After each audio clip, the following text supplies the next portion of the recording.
Početkom veljače u Rijeci su proglašeni najbolji hrvatski biciklisti za 2010. godinu. Niti malo ne iznenađuje što je proglašenjem dominirao Robert Kišarlovski, nekadašnji natjecatelj BK Rijeke, a danas član profesionalne ekipe Astana.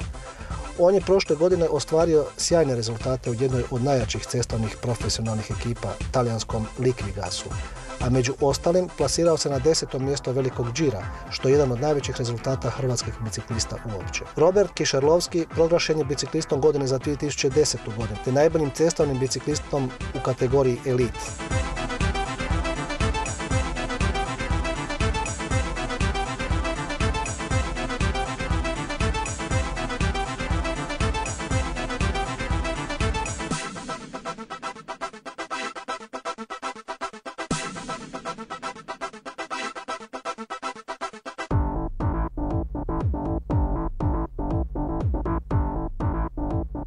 Proglašeni su najbolji biciklisti u brdskom biciklizmu.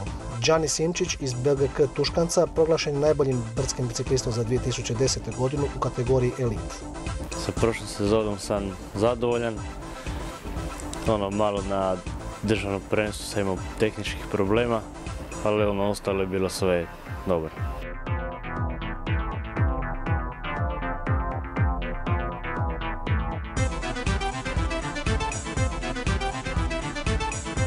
Proglašen je najbolji klub u MTB Spustu za 2010. godinu, to je bio BBK Mamut. Titulu najboljeg MTB Cross kluba odnio je BGK Tuškanac. Prošla sezona za klub je bila jako naporna. Bilo je uspona i padova, bilo je dobrih i loših trka, sve u svemu smo jako zadovoljni. Rezultat koji smo postigli je vrhunski. Najbolji smo klub u Hrvatskoj. Primorsko-goranski župan Zlatko Komadina dodijelio je na kraju svečanosti svome sugrađaninu Robertu Kišarlovskom plaketu za najboljeg hrvatskog biciklista u 2010. godini.